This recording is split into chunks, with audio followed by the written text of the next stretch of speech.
غزوہ تبوک کے بعد مسجد زرار کا فیصلہ پچھلے درس میں ہم نے سماعت کیا تھا کہ ایسی مسجد منافقوں نے رسول اللہ کے زمانے میں بنائی تھی کہ جس میں وہ رہ کر مسلمانوں کے درمیان فرقہ پیدا کرنا چاہ رہے تھے، مسلمانوں کے درمیان گروہ کرنے چاہ رہے تھے اور پھوٹ ڈالنا چاہ رہے تھے۔ تو غزوہ تبوک کے واپسی پر اللہ کے نبی علیہ الصلاۃ والسلام نے اس مسجد کو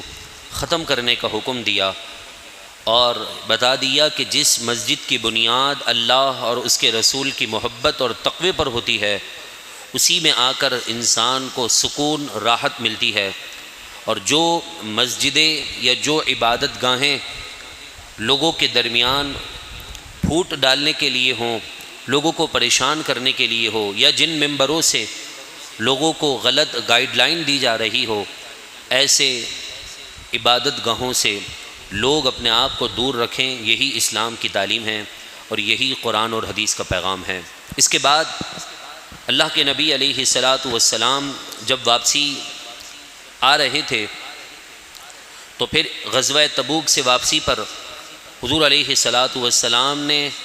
9 ذی القعدہ، جس طرح ذی القعدہ کا مہینہ چل رہا ہے، حج سے پہلا والا مہینہ، ذی القعدہ کی 9 تاریخ، بعض میں 12، بعض میں مختلف تاریخیں ہیں، یعنی ذی القعدہ کا مہینہ ہجری کا سال 9 سال تھا، 9واں سال تھا۔ تو اللہ کے نبی علیہ الصلاۃ والسلام نے 300 مسلمانوں کو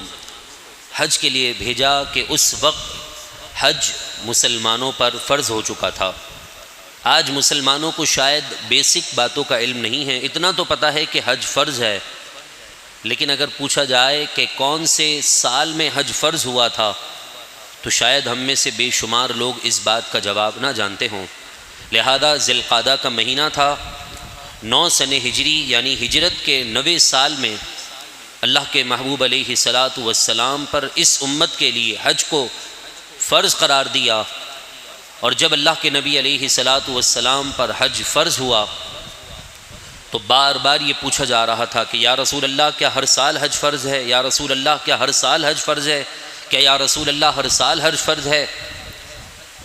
تو اللہ کے نبی علیہ الصلاۃ والسلام نے اس سوال کے جواب پر سکون اختیار کیا، یعنی خاموش رہے اور ہر دفعہ کچھ جواب نہ دیا۔ تیسری مرتبہ جب سوال کیا گیا تو آپ نے یہ جواب دیا کہ اگر میں ہاں کر دیتا تو تم پر ہر سال حج فرض ہو جاتا، اور قرآن مجید فرقان حمید کی آیت کا نزول ہوا۔ اللہ کا کلام سورۃ المائدہ میں فرماتا ہے یا ایھا الذین آمنوا، اے ایمان والو، لا تسألوا عن اشیاء ان تبد لکم تسؤکم، ان چیزوں کے بارے میں سوال نہ کرو، اضافی سوالات نہ پوچھو کہ جن کے بارے میں احکام تم پر ظاہر کر دیے جائیں تو تمہیں برے لگ جائیں۔ وہ احکام اور ان باتوں کے متعلق سوال کر کے اپنے آپ کو اور مشکلات کے راستے میں نہ لے کر جاؤ۔ قرآن مجید فرقان حمید کی آیت کا واضح پیغام ہے۔ تو میرے محبوب علیہ الصلاۃ والسلام نے حج کی فرضیت کے بعد پہلا قافلہ 9 سن ہجری کو سیدنا فاروق اعظم رضی اللہ تعالی عنہ کی امارت میں، یعنی آپ کو امیر بنا کر، اور حضرت علی المرتضیٰ کرم اللہ تعالی وجہہ الکریم کو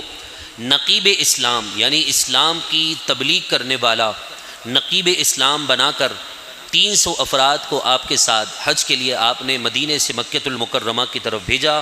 تاکہ وہاں سے جو اور لوگ آئے ہوئے ہیں انہیں یہ اللہ تبارک و تعالیٰ کے سچے دین کا پیغام سنائیں، اور انہیں قرآن اور حدیث کی باتوں کا علم بتائیں، وہ بھی دین اسلام کے قریب آ جائیں، وہ بھی رسول اللہ کے دامن سے وابستہ ہو کر حضور کی غلامی کو اپنانے والے ہو جائیں۔ جب رسول اللہ صلی اللہ علیہ وسلم نے حضرت علی، سیدنا صدیق اکبر، سعد بن وقاص، حضرت جابر بن عبداللہ، حضرت ابو ہریرہ، ان تمام کو امیر اور کسی کو نقیب، کسی کو استاد، معلم بنا کر بھیجا، وہاں پر منا اور عرفات میں آئے ہوئے لوگوں کے درمیان صدیق اکبر رضی اللہ تعالی عنہ نے عربی خطبہ پڑھا، منا میں بھی، عرفات میں بھی، مزدلفہ میں بھی، اور اس کے بعد حضرت علی المرتضیٰ کرم اللہ تعالی وجہہ الکریم نے سورہ توبہ کی آیتیں تلاوت کی جو اللہ کے محبوب کی تعلیمات تھیں، اور اس کا یہ آیت کا مفہوم تھا کہ اب سے تمہارے پاس صرف اور صرف چند دن بچے ہیں، ان چند دنوں کے اندر تم مکۃ المکرمہ کی سرزمین کو خالی کر دو۔ ان تمام مشرکین کافروں کو پیغام مل گیا کہ 4 مہینے کا ٹائم ہے تمہارے پاس، 4 مہینے میں اپنا گھر کہیں اور سیٹل کر لو یا پھر دین اسلام کو قبول کر لو، کیونکہ اب 4 مہینے کی تعداد کے بعد، 4 مہینے کی اس مدت کے بعد کوئی بھی مکۃ المکرمہ کی حدود میں کافر داخل نہیں ہو سکے گا، اور کوئی بھی مدینہ کی حدود میں کافر کو داخل ہونے کی اجازت نہیں ہوگی۔ اللہ کے نبی علیہ الصلاۃ والسلام نے 9 سن ہجری کو یہ پیغام سیدنا علی المرتضیٰ کرم اللہ تعالی وجہہ الکریم کے ذریعے سے کافروں تک پہنچا دیا تھا، کیونکہ اور یہ بھی بات اعلان ہو چکی تھی کہ اسلام آنے سے پہلے مکۃ المکرمہ میں جو طواف ہوتا تھا نا، وہ لوگ برہنہ کرتے تھے، کپڑے اتار کر کرتے تھے، چاہے مرد ہو کہ عورت، وہ وہاں طواف کرتے تو ان کے جسم پر لباس نہیں ہوتا تھا۔ تو حضرت علی المرتضیٰ نے اس بات کی طرف بھی اشارہ کیا کہ اے مشرکین مکہ، اے کفار قریش، اب جتنے یہاں لوگ موجود ہیں وہ اس بات کو سن لیں کہ مسجد کا ادب اور احترام، خانہ کعبہ کی تعظیم اور احترام ہم مسلمانوں پر لازم ہیں، اور اسی لیے آج سے یہ اعلان ہو رہا ہے کہ آج کے دن کے بعد سے کوئی بھی حج کے ارکان کو بنا لباس کے نہیں کرے گا، کوئی بھی خانہ کعبہ کا طواف بغیر کپڑے کے برہنہ نہیں کرے گا، بلکہ اگر اس کو خانہ کعبہ کا طواف کرنا ہے تو اس کے لیے مسلمان ہونا ضروری ہے، اور صرف 4 مہینے کا تمہارے پاس وقت ہے، ان 4 مہینوں میں کہیں اپنی جگہ سیٹ کر لو، تو وہاں جانا چاہتے ہو تو چلے جاؤ، مکے میں اگر رہنا چاہتے ہو تو اسلام کو قبول کرنا ہوگا۔ ان 4 مہینوں کی مدت کے اختتام تک کافروں کو وہاں رہنے کی اجازت دی گئی۔ جیسے ہی ذی الحجہ کے بعد 4 مہینے شروع ہوئے، یعنی سن ہجری جو 10 تھی، اس کے ربیع الاول اور ربیع الثانی کے مہینے کے درمیان انہیں مکۃ المکرمہ کی اس پاک سرزمین میں داخل ہونے کی کافروں کو اجازت نہیں دی گئی، اور اس کے بعد سے لے کر اب تک خانہ کعبہ اور حرم کعبہ اور مدینہ منورہ کے حرم کے اطراف میں ایک باؤنڈری کھینچ دی گئی ہے کہ اس حد کے آگے مسلمان کے علاوہ کوئی داخل نہیں ہو سکتا۔ آپ کو اللہ بار بار مکہ اور مدینہ کی زیارت نصیب فرمائیں۔ جب آپ جائیں گے اور زیارات پر نکلیں گے تو وہاں آپ کو جو گائیڈ کرنے والا ہوگا وہ بتائے گا کہ یہ حد ہے کہ اس حد کے آگے مسلمان ہی رہ سکتے ہیں، اس حد کے آگے کافر داخل نہیں ہو سکتے ہیں۔ مگر اب موجودہ جو حکومت ہے وہاں کی، وہ ایک لبرل قسم کی حکومت ہے۔ وہ نعوذ باللہ من ذالک کچھ دنوں قبل اس بات کی انہوں نے پرمیشن دے دی ہے کہ حرم کعبہ کے اندر یا حدود حرم کے اندر کافر بھی داخل ہو سکتے ہیں، مگر یہ کام آج سے تقریباً کچھ 40-50 سال پہلے بھی ہونے کی کوشش کی گئی تھی کہ حدود حرم کے اندر کافروں کو داخلے کی اجازت دی، اور اللہ تبارک و تعالیٰ کا گھر ہے، وہ اپنے گھر کی حفاظت خود کرنا بہتر جانتا ہے۔ جیسے ہی وہ کافر حدود حرم میں داخل ہوئے، کسی کے جسم میں درد شروع ہو گیا، کسی کے پیٹ میں درد شروع ہو گیا، کسی کو کھانسی لگ گئی، اور وہ حدود حرم کے باہر جاتے، قدرتی طور پر وہ ٹھیک ہو جاتے۔ جیسے ہی باؤنڈری کے اندر قدم رکھتے، اپنی منزل کی طرف روانہ ہوتے حدود حرم کے اندر جا کر، تو پھر جو ہے ان کے جسم میں کوئی نہ کوئی بیماری، کوئی نہ کوئی لغزش، یا کوئی نہ کوئی جو ہے انسان کے جسم کے اندر کمزوری ہو جاتی۔ لیکن جب مسلمان حدود حرم کے اندر جاتا ہے، باہر بیمار ہوتا ہے، چاہے بیماری اس کی روحانی ہو کہ جسمانی ہو، جیسے ہی حدود حرم میں داخل ہوتا ہے، مدینے کی فضاؤں میں جاتا ہے، اس فضا کی برکت سے اللہ مسلمان کو شفا عطا فرما دیتا ہے۔ یہ کافروں کے لیے الٹ ہے اور مسلمانوں کے لیے اس کے لیے اگینسٹ ہے۔ تو پھر 9 سن ہجری کو سیدنا علی المرتضیٰ نے یہ اعلان کیا، اور اسی سال بہت سے احکامات بھی نازل ہوئے، جس طرح کے زکوٰۃ کے جتنے بھی اہم مسائل ہیں وہ اسی سال نازل ہوئے۔ کس طرح کس انداز میں کس کو زکوٰۃ دی جا سکتی ہے، کون زکوٰۃ لینے کا مستحق ہے، کون زکوٰۃ ادا کرے گا، کون لے گا، کون آگے پہنچائے گا، سارے قوانین اللہ کے محبوب علیہ الصلاۃ والسلام نے 9 سن ہجری میں یہ جو ہے قرآن مجید فرقان حمید کی آیتوں کے مطابق فیصلے سنانا شروع کیے۔ اور اسی سال حبشہ کے بادشاہ کا بھی انتقال ہوا، اور وہ اپنے شہر میں تھا، حضور کا سچا غلام تھا، حضور سے محبت کرتا تھا، اور حضور علیہ الصلاۃ والسلام ہی کی محبت میں میرے محبوب علیہ الصلاۃ والسلام نے اس کا جنازہ پڑھایا، حضرت جبریل امین نے وہاں سے اٹھا کر اس کا جنازہ آپ کے سامنے رکھ دیا۔ آپ نے مسلمانوں کو اعلان کیا کہ آؤ جنازہ تیار ہے۔ صحابہ کو نظر نہیں آ رہا تھا، لیکن میرے محبوب کی آنکھ وہ پیاری آنکھ تھی جو عرش کو دیکھ لیا کرتی تھی، زمین کی تہ میں دیکھ لیا کرتی تھی۔ جب آنکھ اٹھاتی تو جنت میں اپنے غلاموں کا مقام دیکھ لیتی تھی، تو وہ حبشہ تو بہت قریب تھا، وہ تو کچھ بھی نہ تھا۔ جبریل امین نے وہ جنازہ آپ کے سامنے رکھا، آپ نے جنازہ پڑھا۔ صحابہ پریشان تھے کہ جنازہ تو دکھ نہیں رہا۔ پھر میرے محبوب اور بعد میں آنے والے علماء مفسرین نے اس بات کی وضاحت دی کہ حبشہ کے بادشاہ کا جنازہ حضور کے سامنے رکھا گیا، تو پھر آپ نے جو ہے جنازہ پڑھ لیا۔ پھر اس کے بعد رسول اللہ صلی اللہ علیہ وسلم نے منافقوں کو نام لے لے کر مسجدوں سے نکالنا شروع کیا۔ تم بھی منافق ہو، تم منافق ہو، کسی پر الزام نہیں لگایا، کیونکہ جس کے دل میں نفاق ہوتا ہے وہ چند دن میرے اور آپ کے ساتھ رہے تو ہمیں پتہ چل جاتا ہے، وہ تو اللہ کے محبوب ہیں۔ سارا غیب اللہ نے اپنے بعد اپنے حبیب کو عطا کیا ہے، اپنے حکم سے، اپنے فضل سے، وہ تو پہلے ہی سے ہی جانتے تھے، لیکن اس کے باوجود اللہ کے محبوب خاموش رہے۔ اللہ رب العالمین کے حکم کے مطابق جب حکم ہوا اعلان کر دو کہ کون کون منافق ہے، کس صف میں بیٹھا ہے، میرے محبوب نے سب کا نام لینا شروع کیا، سب کو باہر مسجد سے نکالنا شروع کر دیا۔ لوگ اعتراض کرنے لگے یہ کیا ہو گیا، لیکن اعتراض بھی منافقوں نے کیا تھا۔ یہاں تک کہ جب رسول اللہ صلی اللہ علیہ وسلم نے حج کی فرضیت کا اعلان کیا تو اس وقت کچھ منافق کھڑے ہو گئے۔ میرے محبوب علیہ الصلاۃ والسلام منبر رسول پر جلوہ فرما ہوئے اور کہنے لگے، فرمایا کہ ہے کوئی مجھ سے جو پوچھنا چاہتا ہے پوچھ لے۔ سارے صحابہ کرام علیہم رضوان حضور کے سچے غلام بڑے پریشان ہوئے کہ کہیں ایسا نہ ہو کہ حضرت موسیٰ علیہ السلام کی قوم کی طرح ہماری قوم بھی تباہ و برباد ہو جائے۔ حضور کے قدموں کا ہاتھ رکھ کر معافی مانگنے لگے کہ یا رسول اللہ معاف کر دیجئے، ہم آپ کے علم کا اقرار کرتے ہیں، اللہ نے آپ کو بڑی شان دی ہے، سارے انبیاء کا مرتبہ اور مقام اپنی جگہ ہے، مگر سب سے اولیٰ و اولیٰ ہمارا نبی، سب سے اونچی شان اللہ نے محمد الرسول اللہ کو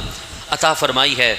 فاروق اعظم نے حضور کے قدموں کو ہاتھ لگا کر معافی مانگی، لیکن کچھ منافقین مذاقاً کہنے لگے کہ دیکھتے ہیں ذرا امتحان لیتے ہیں، کیونکہ بسا اوقات ہے نا امتحان لینے میں انسان خود پھنس جاتا ہے۔ جس طرح ایک چھوٹی سی مثال دوں، مسجدوں میں امام رکھے جاتے ہیں نا، تو نادان قسم کے لوگ ایک عالم کا اور ایک مفتی کا امتحان لے رہے ہوتے ہیں۔ قاری صاحب نے ماشاءاللہ 10 سال حافظ بچوں کو بنایا، اور جسے قرآن دیکھ کر پڑھنا نہیں آ رہا وہ ایک عالم کا اور ایک حافظ قرآن کا ٹیسٹ لے رہا ہے۔ ذرا بتائیں حضرت صاحب اس بارے میں کیا کہتے ہیں؟ سوال نہیں ہوتا، وہ امتحان لے رہے ہوتے ہیں کہ وہ کتنے پانی میں ہیں۔ رسول اللہ صلی اللہ علیہ وسلم کے زمانے میں بھی ایسے شریر لوگ موجود تھے۔ کسی نے کھڑے ہو کر سوال کر دیا، بتائیے میرا ٹھکانہ کیا ہے؟ ایک منافق کھڑا ہو گیا اور کہنے لگا بتائیں میرا ٹھکانہ کیا ہے؟ میرے محبوب اس وقت جلال میں تھے، کیونکہ علم پر اعتراض ہوا تھا، وہ علم جو خدا نے دیا تھا، استاد خدا تھا۔ طالب علم کے علم پر اعتراض ہونا تو غلطی استاد کی کہلائی جاتی ہے۔ بات اب رب العالمین کی ربوبیت پر آ چکی تھی، بات اب رب العالمین کی رحمانیت پر آ چکی تھی کہ رحمان وہ ہے علم القرآن، جس نے اپنے محبوب کو پورا قرآن سکھا دیا ہے۔ سارا غیب اللہ نے قرآن میں رکھا، سارا غیب اللہ نے حضور کے سینے میں داخل فرما دیا۔ اب حضور کی علم پر بات آئی تو منافق کھڑے ہو کر کہنے لگا بتائیں میرا ٹھکانہ کیا ہے؟ جہنم میں جاؤں گا کہ جنت میں؟ میرے محبوب نے فرما دیا تو جہنم میں جائے گا۔ اگر وہ جنتی بھی ہوتا، میرے محبوب اس کو جہنمی کہہ دیتے تو یقیناً وہ جہنمی تھا، لیکن اس کے اپنے عمل کی وجہ سے، اس کے اپنے نفاق کی وجہ سے میرے محبوب نے سب کے سامنے اس کا نتیجہ بیان کر دیا، کہا تو جہنمی ہے۔ ایسا ہی ایک صحابی رسول کھڑے ہوئے، ان کا امتحان لینے کا مقصد نہ تھا،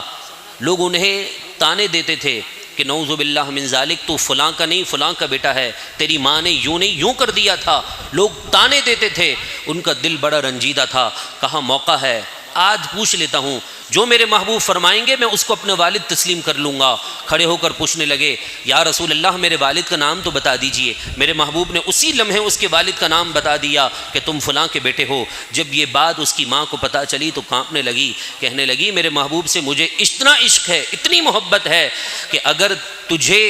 کسی چرواہا کا بیٹا بھی کہہ دیتے تو میں یہی کہتی کہ تو اس کا نہیں اس کا بیٹا تھا۔ اس قدر حضور سے محبت، حضور سے عشق تھا۔ صحابہ اکرام علیہم رضوان پریشان ہیں کہ آج یہ کیا ہو رہا ہے۔ مسجد نبوی کے اندر عجیب کیفیت ہے کہ لوگ حضور پر سوال پہ سوال پوچھے جا رہے ہیں، حضور جواب پر جواب ارشاد فرما رہے ہیں۔ فاروق اعظم پھر آگے بڑھے، اپنا سینہ رکھ دیا، اپنا جو ہے سر حضور کے قدموں میں رکھ کر ہاتھ رکھ کر معافی مانگنے لگے اور کہنے لگے یا رسول اللہ، ہم اپنی قوم کو تباہی کی طرف لے جانا نہیں چاہتے، جس طرح قوم موسیٰ ایکسٹرا سوال، اضافی سوال کرنے کی وجہ سے پھنس گئی ہے، ہم ایسا نہیں چاہتے، یا رسول اللہ ہمیں معاف کر دیجئے، ہم آپ کے علم کا، آپ کے مرتبے کا، آپ کے وقار کا، آپ کے احترام کا، آپ کی تعظیم کا ہم اقرار کرتے ہیں۔ اور رسول اللہ صلی اللہ علیہ وسلم کا جلال اس وقت رحمت میں تبدیل ہوا۔ آج تک تو ہم نے حضور کو رحمت للعالمین سنا ہے، مگر جب غزوہ تبوک سے واپسی ہوئی تو کچھ صحابہ ایسے تھے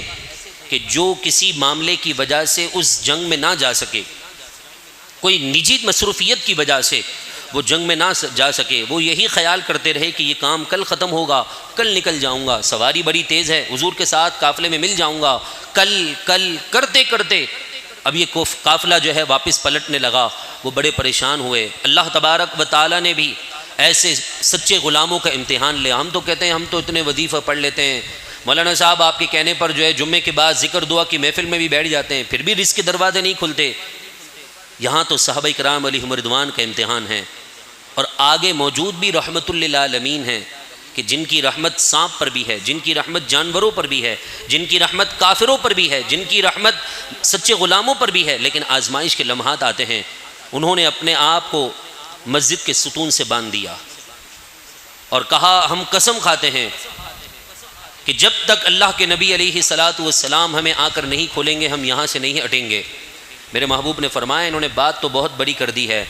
مگر جب تک میرے رب کا حکم نہیں آئے گا میں اپنے رب کے حکم کے بغیر کچھ نہیں کرتا۔ اگر یہ اپنے آپ کو اس قدر مشقت میں ڈالنے کے بجائے